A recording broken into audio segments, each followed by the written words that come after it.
You're listening to an Airwave Media Podcast. My name is Greg Jackson. I'm a PhD-holding historian, a professor, and the creator of History That Doesn't Suck, a podcast that makes legit, seriously researched American history come to life through entertaining stories. Join me for a chronological telling of the United States story, from the Revolution to fractious Civil War, tenacious inventors, brave reformers, and more. With more than 100 episodes, you can already binge listen your way from 1776 to the early 20th century. Listen to History That Doesn't Suck on Spotify.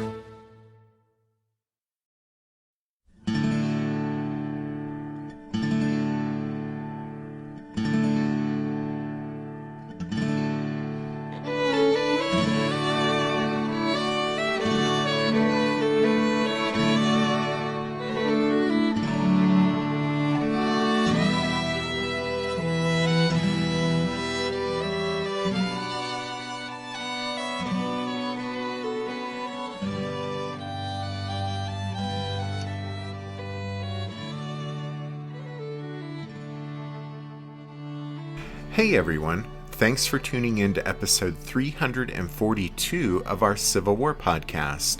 I'm Rich. And I'm Tracy. Hello y'all, welcome to the podcast. On July 1st, 1863, the first day of the Battle of Gettysburg, 15-year-old Tilly Pierce's parents sent her off to what they believed would be a refuge just south of town, the Jacob Weichert farm on the Taneytown Road, located behind the Round Tops. After arriving at the farm, Tilly watched as Union soldiers marched by up the road toward town. She realized she wanted to do more than watch, so she said, "Obtaining a bucket, I hastened to the spring, and there, with others, carried water to the moving column until the spring was empty. We then went to the pump standing on the south side of the house and supplied water from it." Tilly would remember how later on the afternoon of the 1st, quote, "Some of the wounded from the field of battle began to arrive where I was staying. They reported hard fighting, many wounded and killed, and were afraid our troops would be defeated and perhaps routed. The first wounded soldier whom I met had his thumb tied up.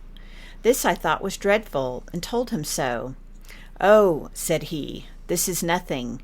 You'll see worse than this before long.' 'Oh, I hope not,' I innocently replied.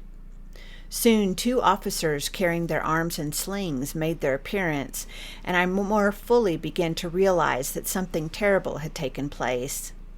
Now the wounded began to come in greater numbers, some limping, some with their heads and arms in bandages, some crawling, others carried on stretchers or brought in ambulances. Suffering, cast down and dejected, it was a truly pitiable gathering. Before night, the barn was filled with the shattered and dying heroes of this day's struggle. That evening, Becky Weichert and I went out to the barn to see what was transpiring there. Nothing before in my experience had ever paralleled the sight we then and there beheld. There were groaning and crying, the struggling and dying crowded side by side, while attendants sought to aid and relieve them as best they could. We were so overcome by the sad and awful spectacle that we hastened back to the house, weeping bitterly." The next day, July 2nd, the second day of the battle, Tilly again watched the hustle and bustle on the Taneytown Road, taking special note of the arrival of the guns and wagons of the Army of the Potomac's Artillery Reserve, as well as the marching Union infantry who were still arriving on the battlefield. Quote, "About 10 o'clock, many pieces of artillery and large ammunition trains came up, filling the open space to the east of us. Regiment after regiment continued to press forward. I soon engaged in the occupation of the previous day, that of carrying water to the soldiers as they passed." Tilly admitted that her thoughts often anxiously turned to her family, who were still in town, even though she realized that, quote, "it was impossible in the present state of affairs to expect any tidings from them." Tilly's concern was justified. Some portions of the enemy-occupied town were part of the Confederate battle lines. Streets were barricaded, and rebel sharpshooters used the upstairs windows of some houses to engage in harassing the Federals on Cemetery Hill, and Union sharpshooters replied in kind. Teenager Albertus McCreary found it all most unwelcome. Quote, "Our house stood on the corner of Baltimore and High Streets, and we did not dare to look out the windows on the Baltimore Street side. Sharpshooters from Cemetery Hill were watching all the houses for Confederate sharpshooters, and from that distance they could not distinguish citizen from soldier." The dangers and perils of the morning were ignored by Sarah Broadhead's husband, who, she said, quote, "went to the garden and picked a mess of beans, though stray firing was going on all the time, and bullets from sharpshooters or others whizzed about his head in a way I would not have liked.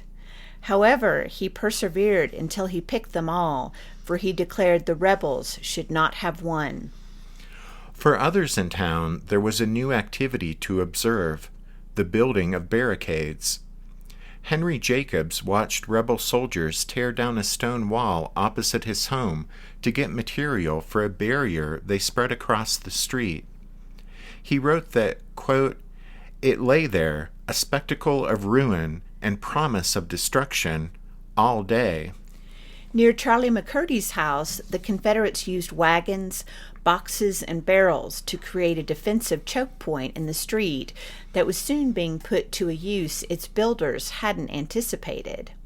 McCurdy remembered how, quote, "it only served as a source of entertainment for small boys who found a new game in climbing over the obstruction."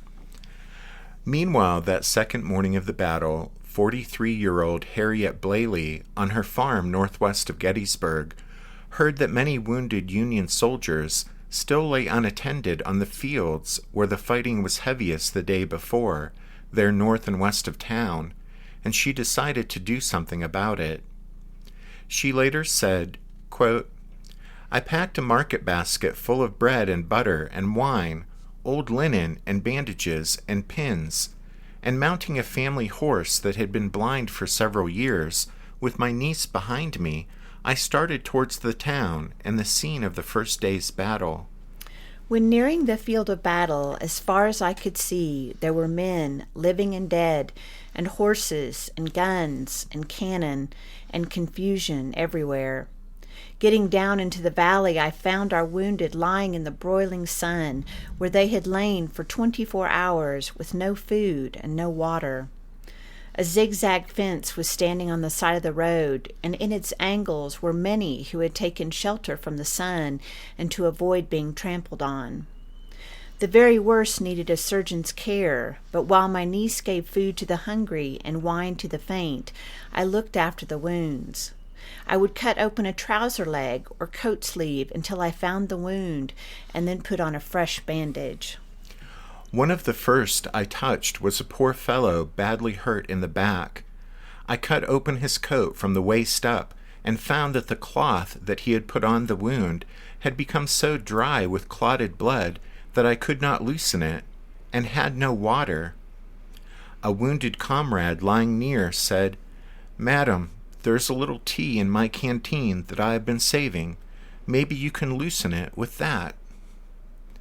I had been hearing the pitiful cry of "water, water" all around me, and when I found that these men had none for 24 hours, I rose up in my wrath, and turning to the rebels who were walking around me, I said, "Is it possible that none of you will bring water to these poor fellows?" An officer heard me, and finding that what I said was true, he ordered a lot of men to bring all that was necessary. They said that the wells at the nearest houses were pumped out, but I directed them where to find a good spring. Soon we had plenty of water. On my way home, I saw a field full of men whom I found to be prisoners, and that they expected to start south any hour. They swarmed around me like bees, begging me to take charge of letters. When I got home, I found my family very anxious about me. Mrs. Blaley's family were not the only anxious ones on that Thursday.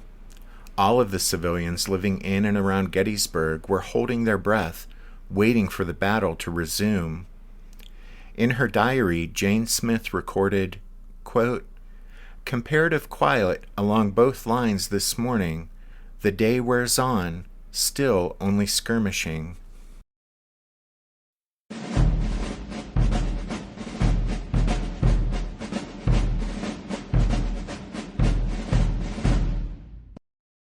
As y'all recall, we used the last show to talk about Robert E. Lee's plans for renewing the battle that had started the previous day. On July 2nd, here at Gettysburg, Lee apparently hoped to replicate his success at Chancellorsville, where just a few months before, the Confederates had achieved some rather spectacular results by means of a surprise assault on a vulnerable Federal flank. At Chancellorsville, Stonewall Jackson had led a large column on a long, roundabout march through woods and thickets to descend like a thunderbolt on the vulnerable right flank of the Union line. Though Jackson was in his grave now, Lee set about to reproduce the smashing flank attack at Chancellorsville here at Gettysburg.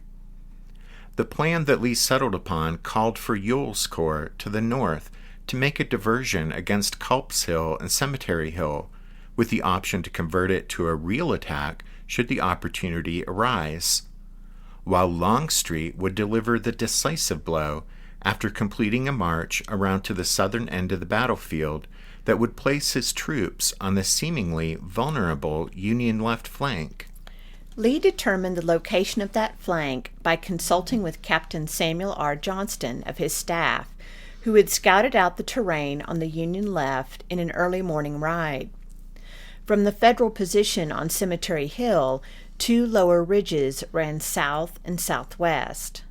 The one to the south, Cemetery Ridge, ran for about a mile until it gradually lost itself in the rolling ground there. Just a bit farther south lay two hills, Little Round Top and Big Round Top. The latter was heavily wooded, but the rocky west face of Little Round Top had been cleared of trees. From Cemetery Hill, the southwest ridge, nameless and somewhat less defined, lay roughly along the course of the Emmitsburg Road as it angled southwest out of Gettysburg for about a mile or so. South of this ridge, and thus directly west of Little Round Top, lay rugged Houck's Ridge. Steeper and higher than either Cemetery Ridge or the one that carried the Emmitsburg Road, Houck's Ridge was nonetheless lower than Little Round Top. It ran north-south and terminated at its south end in a jumble of boulders and rock outcroppings known locally as Devil's Den. Johnston reported that he and another officer, Major Clark of Longstreet's staff, along with several enlisted escorts, had made their way to Little Round Top. As we talked about in the last show, how they might have done this without encountering or even seeing any of the numerous Federal troops that were in the area remains a mystery to this day. After last week's show, some of you asked what Major Clark had to say about all of this afterward, since Johnston's report turned into such a hotly debated topic in later years. But apparently Clark never gave a detailed account of what happened on that fateful scouting expedition, or at least no such account has come to light, so he's no help in trying to figure out just where they went that morning. As we said, though, wherever they went, it almost certainly wasn't up Little Round Top. Robert E. Lee himself was surprised at Johnston's report. "Did you get there?" he asked, pointing at Little Round Top on the map he and Johnston were studying, and Johnston assured Lee he had. Largely on the basis of Johnston's report and his own observations from Seminary Ridge, Lee seems to have concluded that the Union line ran along the Emmitsburg Road for a short distance, probably no farther south than the Daniel Klingel farm, then ended up in the air. Longstreet's flanking column thus need only march a few miles southward on the west side of Seminary Ridge, staying out of sight of the enemy, then cross over to the east side of Seminary Ridge before sweeping up the Emmitsburg Road, smashing the vulnerable Union left flank and rolling up the enemy line from south to north as they went.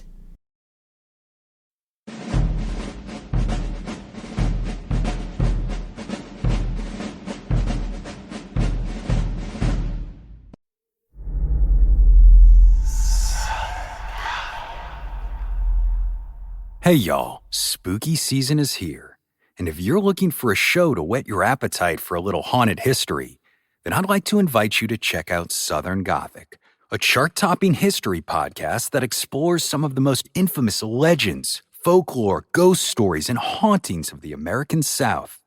We've covered all sorts of stuff from the Bell Witch of Tennessee to the disappearance of the Confederate submarine, the H.L. Hunley.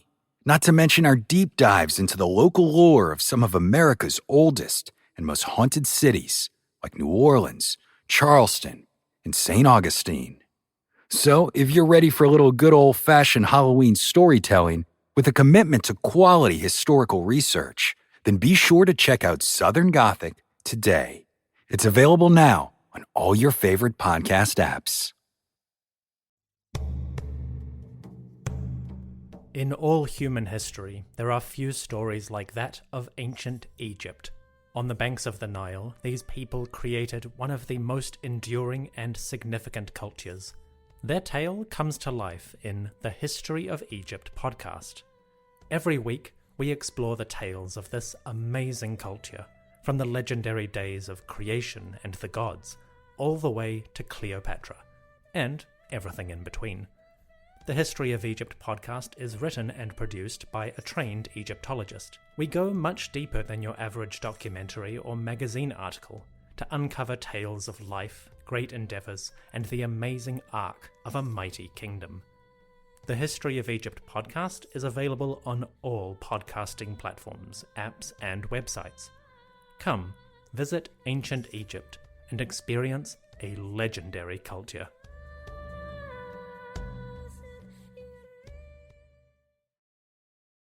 7 of the 11 brigades in Longstreet's corps were on hand before mid-morning on July 2nd, having marched across South Mountain the day before, camped near Marsh Creek in the wee hours, and come the 4 or 5 remaining miles to the battlefield early on the 2nd. Only George Pickett's division was absent.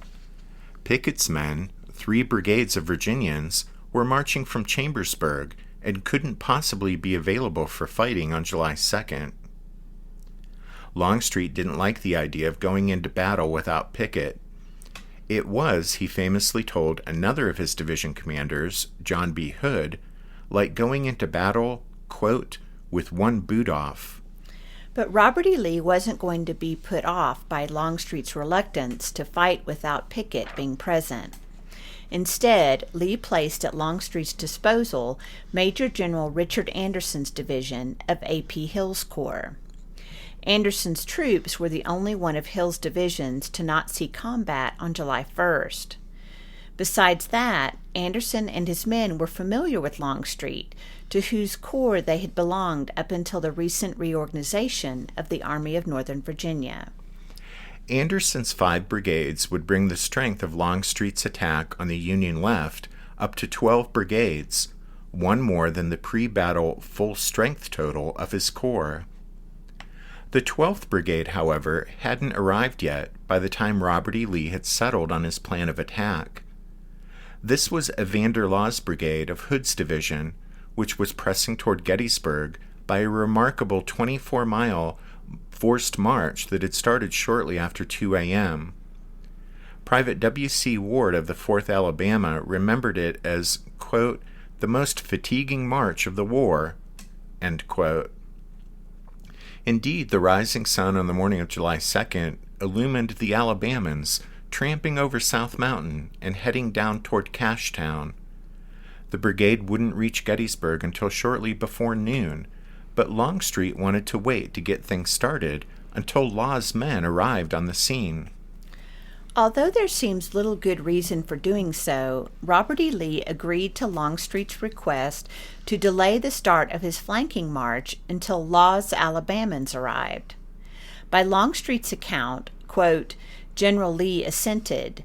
We waited about 40 minutes for those troops, end quote. At some point during the delay, Longstreet waved over Colonel E.P. Alexander, who, at Longstreet's direction, was operating as the 1st Corps artillery chief. Porter Alexander wasn't actually the 1st Corps artillery chief, but, well, Longstreet trusted in Alexander's ability and judgment more than he did that of the actual Corps artillery chief. So anyway, Alexander was the man as far as Longstreet was concerned. In any case, Alexander later wrote, quote, My recollection is that a lot of our infantry was halted not far off, and some of their generals were around, and quite a lot of staff officers. In General Lee's presence, Longstreet pointed out the enemy's positions and said that we would attack his left flank. End quote. Longstreet then suggested Alexander set out at once to get an idea of the ground and bring his guns forward. When Law's exhausted Alabamans marched up just before noon, they were given little time to rest, since their arrival was the signal for Longstreet to begin his flank march. Robert E. Lee's attack plan, which had taken much of the morning to fully develop, was at last set in motion, but things would very quickly start to go wrong for the Confederates.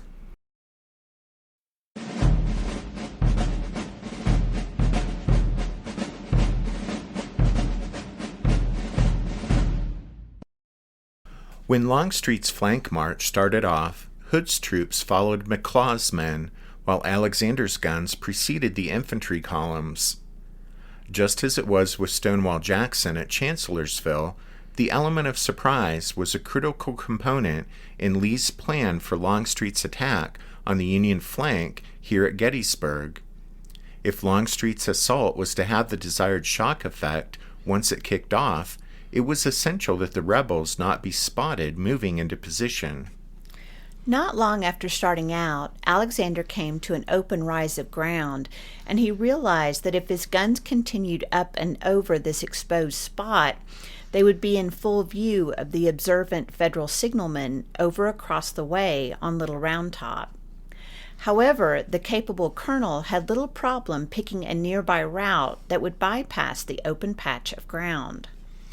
Having lost but little time on the short detour, and having arrived at his destination unseen by the enemy, Alexander halted his guns, not far below the point where Pitzer's Run branched northward from Willoughby Run.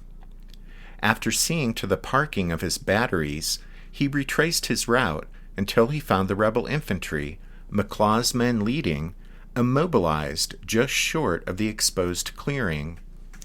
Alexander would claim that he pointed out the solution to the problem, the detour that his guns had taken, to some staff officers, but he apparently never spoke to either McLaws or Longstreet about it before he went off again.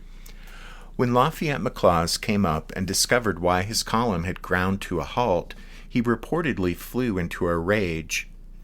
The brigadier was, according to one man, quote, saying things I would not like my grandson to repeat, end quote. McLaws was apparently quite aggravated that Captain Johnston, who Robert E. Lee had assigned to accompany the column, hadn't known that any troops crossing this open spot would be visible to the enemy on Little Round Top.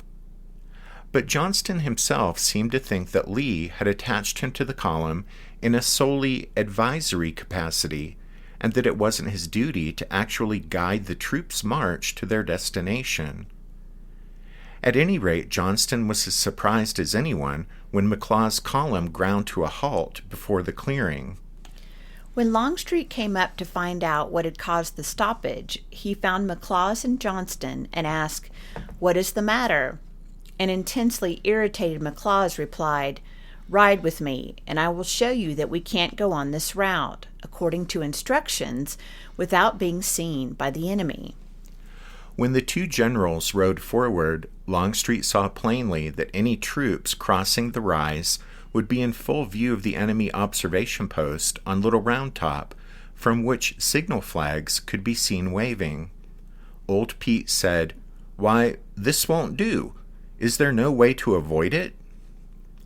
Even though Porter Alexander's short detour was nearby, McLaws remained unaware of it, and so told Longstreet there was no way to bypass the open spot. Longstreet realized there was nothing for it but to turn around, to march his entire column back to the last crossroads and find an alternate route, one that would keep the troops out of sight of the enemy. But having decided to backtrack, Longstreet now had another decision to make, since there were two ways to go about this. One, the entire column could just about face and backtrack, but this would mean that Hood's troops would now be leading, and McLaws' men would be bringing up the rear. The second option was to countermarch, which required something more complicated. This would require Hood and McLaws to switch places, so that the head of McLaws' column would still be in the lead, and the rear of Hood's column would still, be in the rear. This would be tedious and time-consuming, involving McLaws and then Hood's divisions turning around, company by company, regiment by regiment, brigade by brigade, and passing to the rear. Longstreet chose to countermarch, even though it would be tedious and time-consuming, because he wanted McLaws' division to remain in the lead. And Lafayette McLaws wanted this too, since he believed that his division had been specifically designated by Robert E. Lee to lead the Confederate attack on the Union left flank. Executing the order to countermarch wasn't helped by the fact that Hood's leading units had piled into the rear of McLaws' stopped column, so that it took some little time to get the mess sorted out and the men moved back. In the end, all of this took time, when time is the most precious commodity on a battlefield.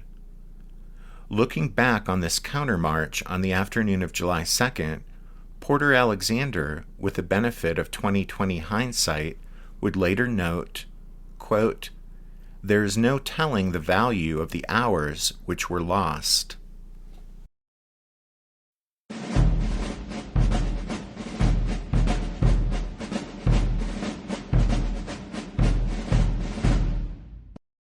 The countermarch pulled Longstreet's column back to the Black Horse Tavern and back up the Fairfield Road for half a mile until the entire column, with McLaws still in the lead, found a farm lane that led to the right and allowed the Confederates to regain their original route on the far side of the all-too-revealing open rise of ground.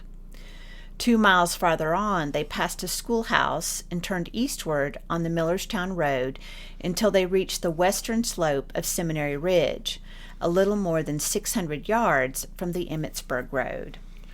As the head of McLaws' column approached this point, James Longstreet rode up and asked Lafayette McLaws how he planned to deploy his division. McLaws replied, "This will be determined when I can see what is in my front." Longstreet answered, "There is nothing in your front. You will be entirely on the flank of the enemy." Longstreet then galloped off to confer with Hood. It wasn't until about 3:30 that afternoon that the head of McLaws' divisional column at last neared its jumping-off point for the attack. 3.5 hours had passed since they first set off on a march that should have taken about half that time. As McLaws rode forward and reached the edge of the woods on the west slope of Seminary Ridge, what he expected to see was a broad and unoccupied vista leading out to the Emmitsburg Road, which his battle lines would shortly deploy across and advance up, smashing into the vulnerable Union left flank. But instead, an unexpected view greeted Lafayette McLaws. If he had found the countermarch frustrating, then a thoroughly exasperated McLaws now discovered that his problems were only just beginning. McLaws later wrote that, quote, "The view astonished me, as the enemy was massed in my front and extended to my right and left as far as I could see." End quote. McLaws was stunned, to say the least. He wasn't on the Union left, as he had been told and as he had expected. He was, instead, directly opposite a sizable force of Federal infantry and artillery positioned 600 yards to his front, in and around the Sherfy peach orchard, with their lines running both north along the Emmitsburg Road and southeasterly, it appeared, all the way to Little Round Top.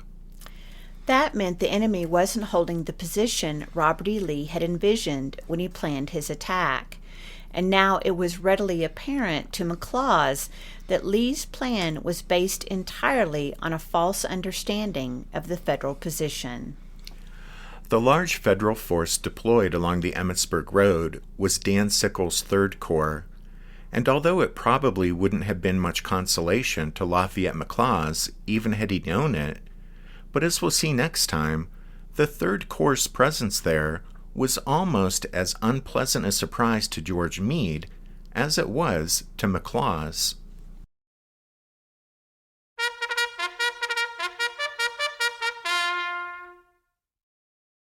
That means it's time for this episode's book recommendation. And our recommendation this time is Gettysburg, The Second Day by Harry W. Fans. We'll also remind you that a previous book recommendation was Fans's Gettysburg, The First Day. Don't forget you can find all of our book recommendations if you head over to the podcast website, which is www.civilwarpodcast.org. So, before we get any farther along here at the end of the episode, we should say that with Christmas coming up this week, we may or may not have a new show out next weekend. That pretty much covers all the possibilities. What? We may or may not have a new episode out next weekend. Stay tuned. Rich. Anyway, as we wrap up this show, we want to thank the newest members of the Strawfoot Brigade for their support of the podcast. So thanks to Jackson, Marika, Tammy, Andrew, Uglesha, and Kelly. And thanks to Doug D. for his donation. And thanks to all of you for listening to this episode of The Civil War, 1861 to 1865, a history podcast. Rich and I do hope that you join us again next time. Whenever that might be. But until then, take care. Thanks, everyone. Bye. Happy holidays. Merry Christmas. You can't say Merry Christmas. We'll have to edit that out. Rich.